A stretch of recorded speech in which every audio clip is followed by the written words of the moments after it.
Hello दोस्तों, हमारे YouTube channel में आपका स्वागत है। जैसा कि आप सभी अभ्यर्थियों को मालूम है कि सोमवार के दिन डीपीआई के बाहर वर्ग 3 के अभ्यर्थियों ने काफ़ी ज़ोरदार प्रदर्शन किया अपनी ज्वाइनिंग यानी कि अपने नियुक्ति की मांग को लेकर। उनका कहना है कि 1 वर्ष होने को है, अभी तक उनका डॉक्यूमेंट्स वेरिफिकेशन नहीं करवाया गया। साथ में क्योंकि देखिए 7.7 किंडिका के कारण ये भर्ती धीरे धीरे रुक कर चल रही है और हमारा क्या दोष है और हमारी क्या गलती है, जिन अभ्यर्थियों ने गलती की उनकी सज़ा हमें क्यों मिले। और यहाँ पर इस तरीके से उन्होंने प्रदर्शन किया और उन्होंने भर्ती को आगे बढ़ाने की मांग की कि जब तक हमारी भर्ती को आगे नहीं बढ़ाया जाएगा हम यहीं डटे रहेंगे। अब ये चीज़ तो हमने आपको पिछले वीडियो में भी बताई, लेकिन कुछ अभ्यर्थी इसी वीडियो से जुड़ते हैं तो उनको भी मालूम होना चाहिए कि किस मुद्दे पर बात चल रही है। इस प्रदर्शन के बाद डीपीआई अधिकारी यानी डीपीआई आयुक्त का क्या जवाब निकल कर आता है भर्ती से संबंधित, इसी पर हम आपको अपडेट देंगे।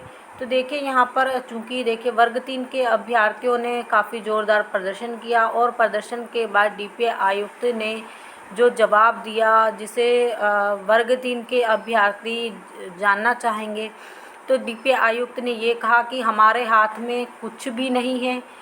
हाई कोर्ट ने फैसला दिया, हमें वैसा ही करना पड़ेगा। चूँकि हाई कोर्ट ने डीपीआई को फैसला दिया है कि डीपीआई ईएसबी से कहकर यानी डीपीआई जांच करवाए कि 7.7 किंडिका पर टिक गलती से कैसे टिक किया गया और कौन से अभ्यर्थी सही हैं और कौन से अभ्यर्थी गलत हैं। तो इस चीज़ों पर डीपीआई जांच करवाए और सही नियमों का पालन करवाए। तो विभाग का यही कहना है कि जो हमें आदेश दिया गया है हम उसी के अनुसार काम करेंगे और उसके बाद ही कोई भी जानकारी दे पाएंगे और उसके बाद ही आपका कोई प्रोसीजर शुरू होगा। यानी पहले मेरिट लिस्ट रिवाइज़ होगी, जो हाई कोर्ट का आदेश है, उसके बाद ही आपके आगे का प्रोसीजर शुरू होगा। तो ये डीपीआई आयुक्त का जवाब निकल कर आया है। चूँकि देखिए ये बात सही है, इतने बड़े हाई कोर्ट के आदेश को कोई भी विभाग कैसे डिने कर सकता है और आप लोगों की नियुक्ति का प्रोसीजर कर सकता है। दूसरी बात देखिए, जो भी चीज़ें हैं अभ्यर्थियों को हाई कोर्ट में कहना चाहिए और हाई कोर्ट में याचिका लगाना चाहिए कि हम लोगों को नियुक्ति क्यों नहीं दी जा रही है, हम लोगों की क्या गलती। अभी देखिए मैं 15 दिनों में जैसे कि 3 महीने का बोला गया था कि 3 महीने तक ये पूरा प्रोसीजर कंप्लीट हो जाए और 15 दिन में आप इस मेरिट लिस्ट को पूरा रिवाइज़ कीजिए। तो देखिए यहाँ पर जब तक मेरिट लिस्ट रिवाइज़ नहीं होगी तब तक डीपीआई या ईएसबी कुछ भी नहीं कर सकेगा। आप भले ही कितने प्रदर्शन कीजिए, क्योंकि हाई कोर्ट के अगेंस्ट अगर वो, चूँकि यहाँ पर फैसला आ चुका है, एक बार हाई कोर्ट में इस प्रकार से केस चल रहा होता तो डीपीआई ज़रूर कुछ करता, लेकिन अभी आप लोगों का फैसला आ चुका है कि मेरिट लिस्ट दोबारा से रिवाइज़ होंगी, इसीलिए विभाग या ईएसबी अब इस मामले में कुछ नहीं करेगा। अगर विभाग या ईएसबी कुछ भी करता है तो उन्हें हाई कोर्ट में जवाब देना पड़ेगा और कोई भी अपनी नौकरी खतरे में डालकर हाई कोर्ट की अवहेलना नहीं करेगा, क्योंकि आप लोगों को नहीं डीपीआई आयुक्त को जवाब देना पड़ता है।